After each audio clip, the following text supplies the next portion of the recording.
So now we're gonna be adding some extra stuff to what we've done so far, and I need to find an image that's gonna serve as a face. So we're gonna go on Google Images and find one. Just give me an image of a face.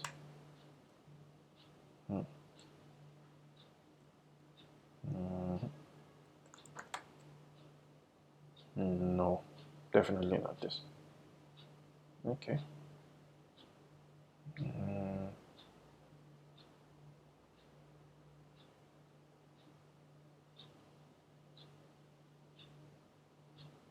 Yes, portrait. Huh.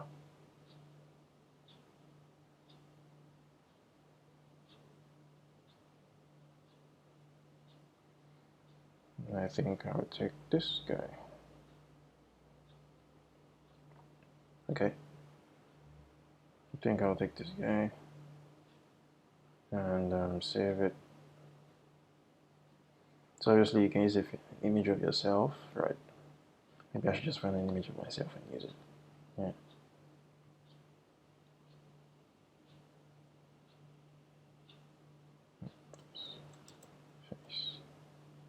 Alright, save that image. Then we're back here. So I'm gonna place that image in here. I'm trying to make it round. Okay. So watch. Increase this a bit. So right inside our div, I'm gonna create another div. Okay. Now you can have multiple divs stacked in multiple divs, right? So within this div is where I'm gonna place in the image. Remember, we place in images using the img tag. The source is gonna be images slash face.png. All right. And by the time I save this and reload,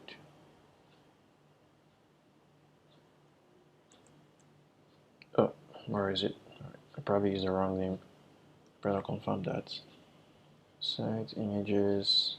No, it's a JPEG. Okay. Face.jpg. Little dots. All right. Awesome. Now we have this face here. I want to make this face round, right? And I'm gonna do that using styling. Watch this now.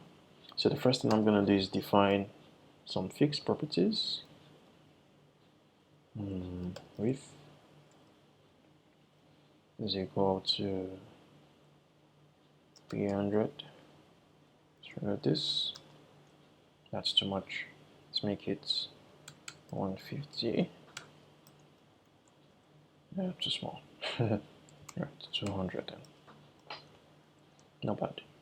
Then I'm gonna apply style to this image, style, and I'm gonna do border radius. Now the border radius property is pretty cool. Because my image is 200 pixels wide, I'm gonna set the border radius to 100 pixels, which is exactly half the width of my image. Watch this. Bam! Do you see that? So using the border radius gives you the ability to curve the borders of any element, right? So you can actually apply this border radius styling to any other to any other HTML element on your page.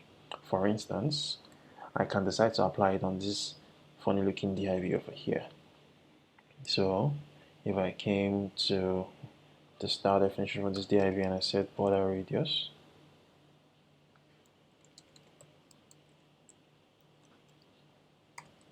I set this as 30 pixels, save it.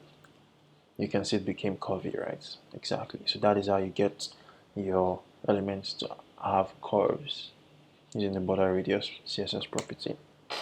Okay. So I do not like the positioning of this guy. How do I move it up? How do I move it up? How do I move it up? This is a div. Right. So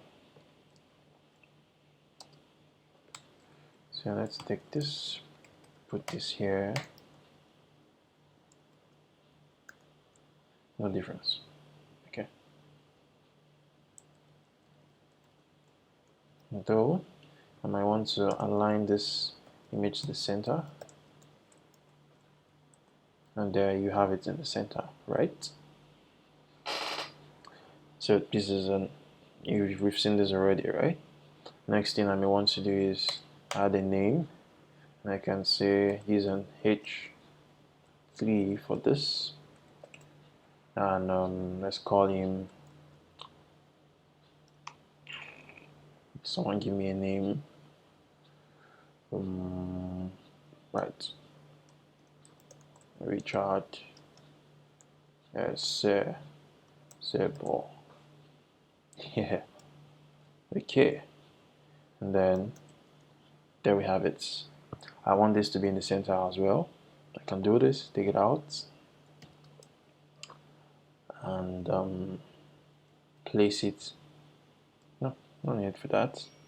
I can just apply center styling on this div. So you see, up till now we've been doing align center, alright, which is an attribute, okay, but we can also achieve this using CSS property.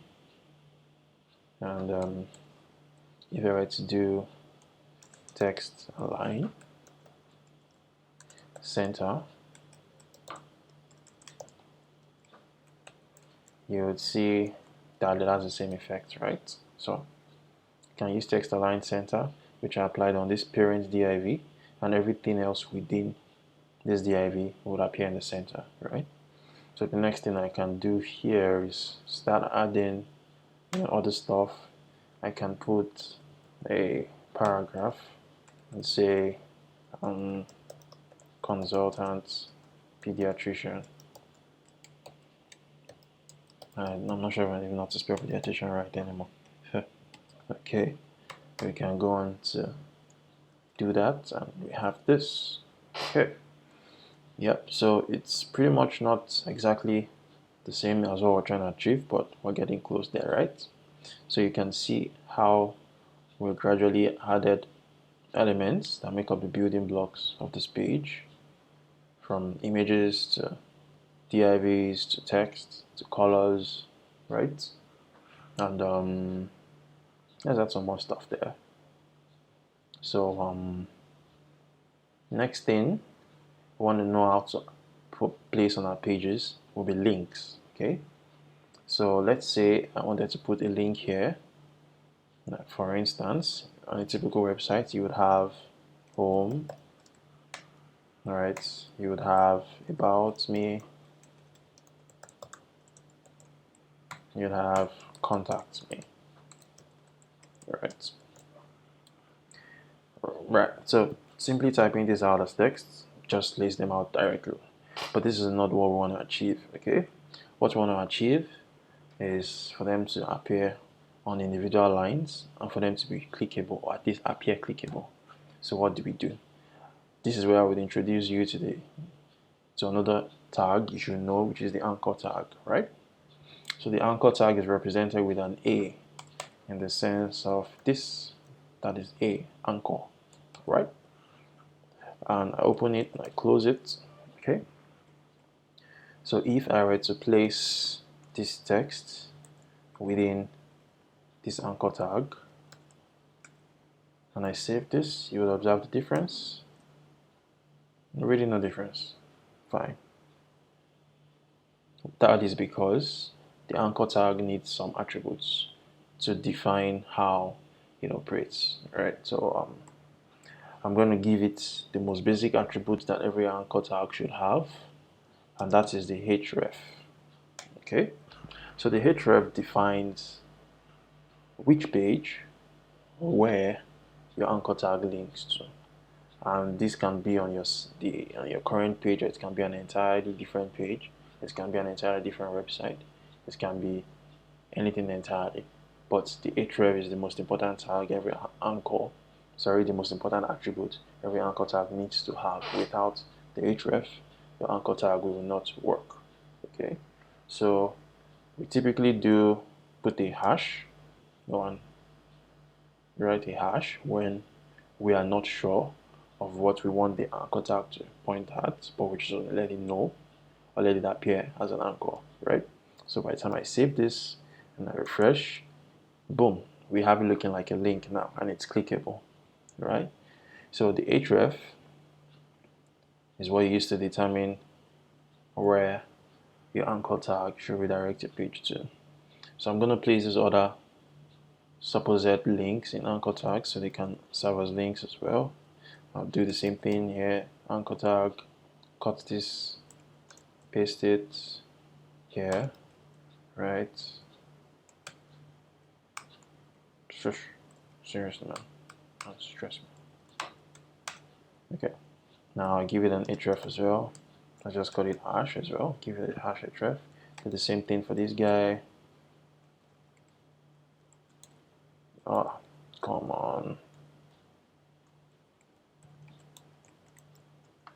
Jeez, man. Here, that's more like it. Href, hash. Alright, I reload, and there we have it. Clickable links. Voila. Okay, now you have clickable links. The next thing is to be able to link these to actual pages, right? But let's break this down into separate lines. I don't like the way they're all in one line, right? I want them to be separate lines, like we have in the image, the sample we're trying to achieve. So what do I do here? There are many ways to go around this. The most messy and very straightforward way is to do this. Use a BR.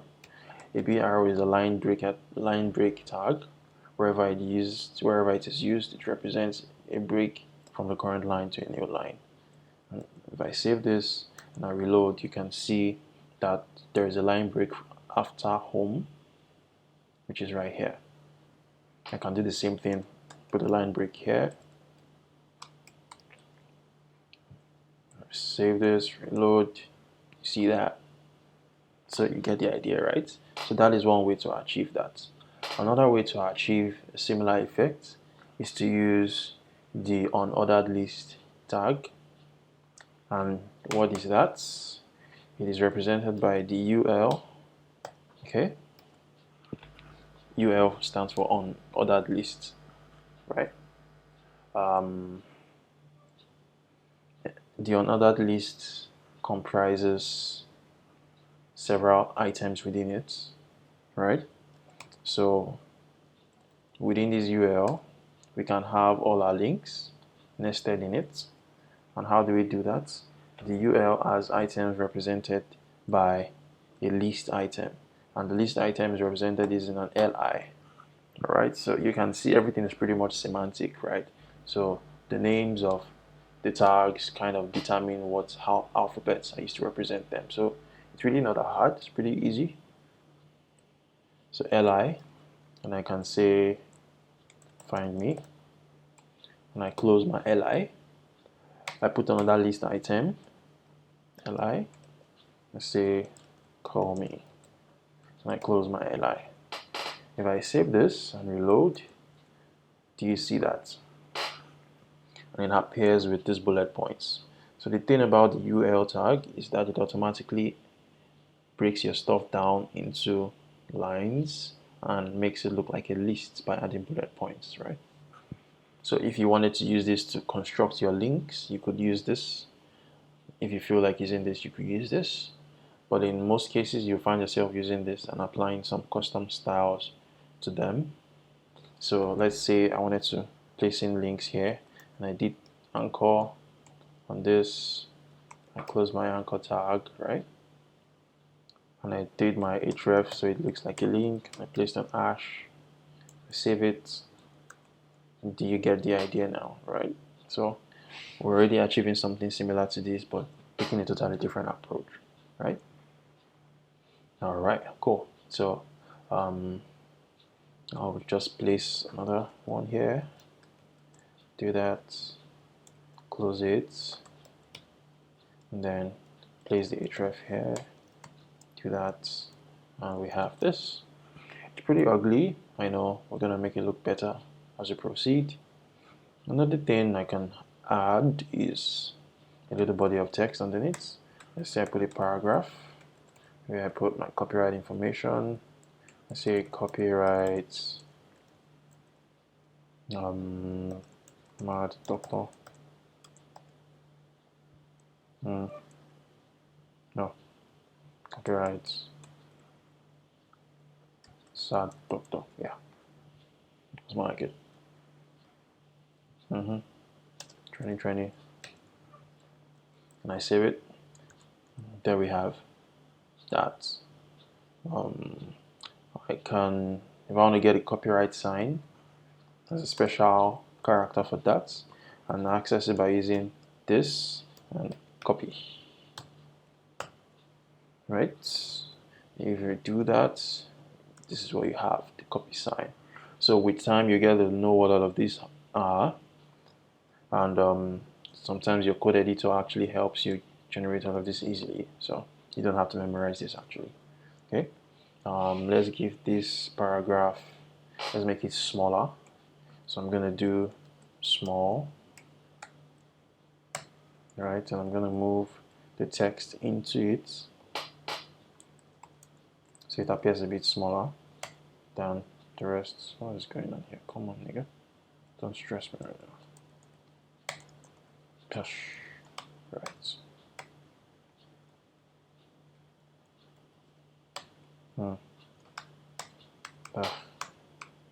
Jeez, man. Behave, whatever.